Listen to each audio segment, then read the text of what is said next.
Welcome to the eCommerce Badassery podcast, the place for scrappy female entrepreneurs who want to learn actionable steps and strategies to grow the traffic, sales, and profit in your e-commerce business. I'm your host, Jessica Totillo-Coster, a 20-year retail veteran who spent 3 years as the only employee of a 7-figure online store. That shit was crazy. I know exactly how it feels to do all the things, and I'm sharing everything I learned the hard way so you don't have to. I may have started this business by accident, but supporting badass bosses like you lights me the fuck up, and I am so stoked to see you grow. Are you ready, babe? Let's roll. Welcome back to the eCommerce Badassery podcast. I'm your host, Jessica Totillo-Coster. We are on the last day of the sales funnel series, and today we're talking about the repeat purchase stage. If you haven't listened to episodes 12 through 14, definitely go back and listen to those first, as each one builds on the last, and all of those links are in the show notes, so you can just scroll down to get them. Okay, so let's walk ourselves through the funnel journey, and we're going to go back to the non-toxic cleaning supplies example that I talked about in previous episodes. So step 1 in the funnel is awareness. So at this point, you are creating content to let the customer discover that they have a problem because they may not know it yet. An example of this could be how to create a safe environment at home for your kids. And one of the things that you could mention in there is using non-toxic cleaning supplies. After the awareness stage is the interest stage. And a great way to do this is to offer them a content upgrade to the blog post that you created or video, whatever format you want that to take. And this should be related to that, but you want to be able to insert your product into it. So, top 10 items for a non-toxic home. They read the post, they realize that non-toxic products are important. So you are going to show them 10 non-toxic items that they can start using, one of which is your products. After the interest stage is the purchase stage. So at this point, they're on your email list most likely, or they have been engaging with you a lot on social media. And so you want to give more education about your specific product and your company to help nudge them toward making their first purchase. Now that they've done that, how do you get them to make a second one? The first thing you need to start thinking about is the post-purchase experience. And a great way to approach this is by thinking, what do they need? What do you need to do to ensure that they leave a positive review? This can be everything from how quickly they receive your product to what the unboxing experience is like, and even how you communicate with them after the sale. I'm going to touch on the shipping and packaging really quickly, and then we're going to dive deeper into the communication part. So, of course, many of us have been accustomed to Amazon shipping, and there are some people out there who you'll never be able to please. Those people don't matter. The most important part here is that you do your best to set clear expectations, both on your website and in your confirmation emails. Because the biggest issue is really the customer just not knowing what to expect. So let them know orders typically leave your warehouse within 1 to 2 business days, for example. In addition to the order confirmation email, you'll want them to receive a shipping confirmation and even a delivery confirmation. The first 2 are turned on by default in Shopify. You might have to turn on the delivery confirmation email. And that one, as a consumer, is my favorite, especially if it's a small item that ends up in my mailbox, because I don't necessarily check that every day.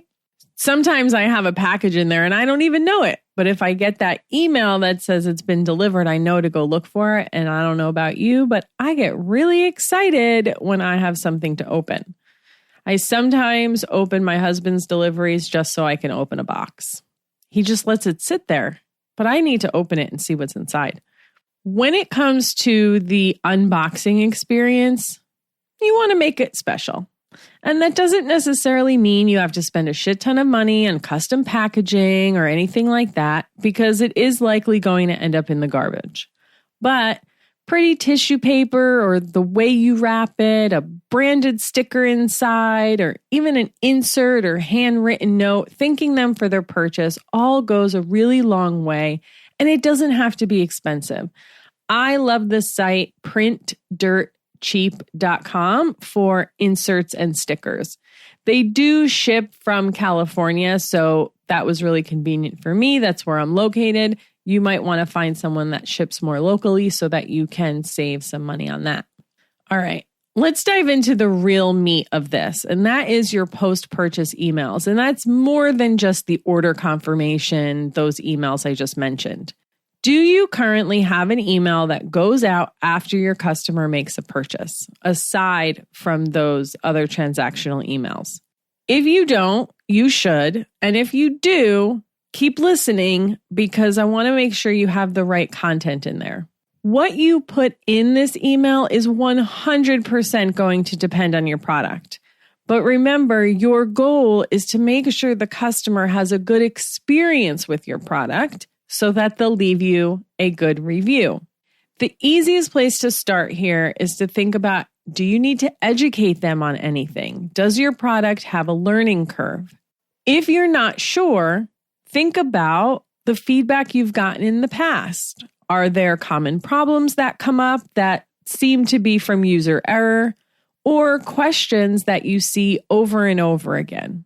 That's the type of content you want to include in your post-purchase emails.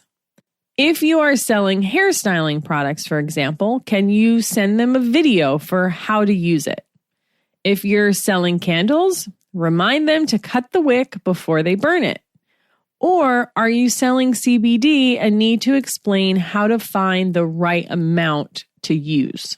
If you're a clothing boutique, for example, it's going to be a little bit harder to be product specific here, but you could still add in a seasonal styling guide that includes the items you sell in your store to give them ideas on how to incorporate, your collection into their existing closet, and maybe you just switch it out each season. And depending upon the number of items you sell, you might need to trigger different flows based on the product itself. If you're using Klaviyo, you can actually use dynamic blocks that show the information relevant to the product they bought in the same email. So, for example, I had a client that had 3 main products a customer can buy. So we have a dynamic block for each one of those items. It will only show if the customer purchased that item in the order that triggered the email. So if they bought 2 of the 3 items, they would see 2 of those blocks. If they only bought 1, then they only see the 1. I'm going to put a link in the show notes for you that shows you how to do this in Klaviyo, because it's way too hard to explain over a podcast, but they have really good directions on how to do that. You'll also want to split this flow between first-time and repeat buyers, because you don't necessarily need to send the same educational content to the same customer when they purchase from you the second time. For first-time buyers, you may also even want to consider a bounce-back offer to encourage them to make their second purchase.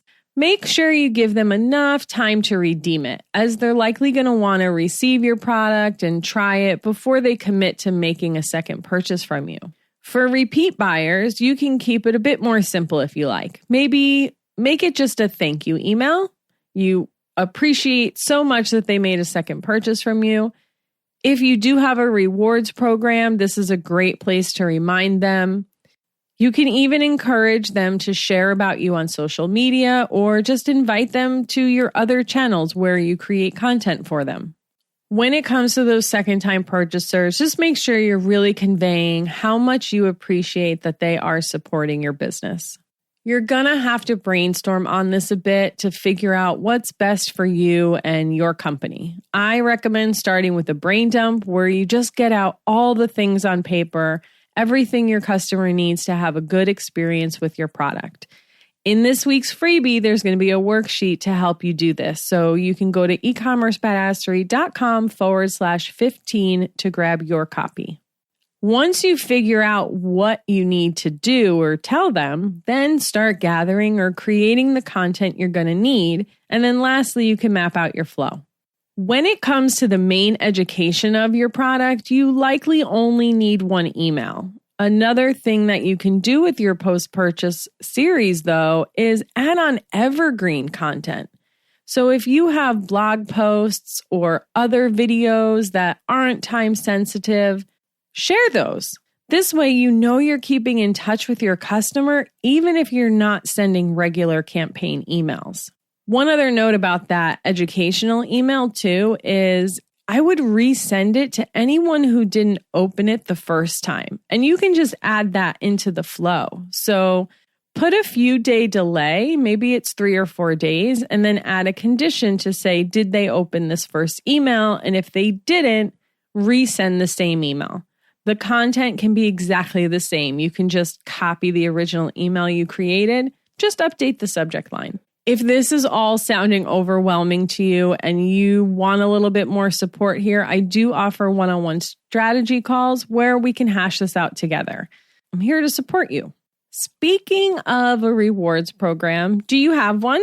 Once you know they've had a good experience with your product and you want them to come back again, rewards programs are a great way to do this. It's a great way to build loyalty. And the reward you give, it doesn't have to be big. It can be as small as 5% back. And if you do the math, that's what most rewards programs will give you. It's best to do this in point form so that they have to spend a good amount of money before they get their first reward.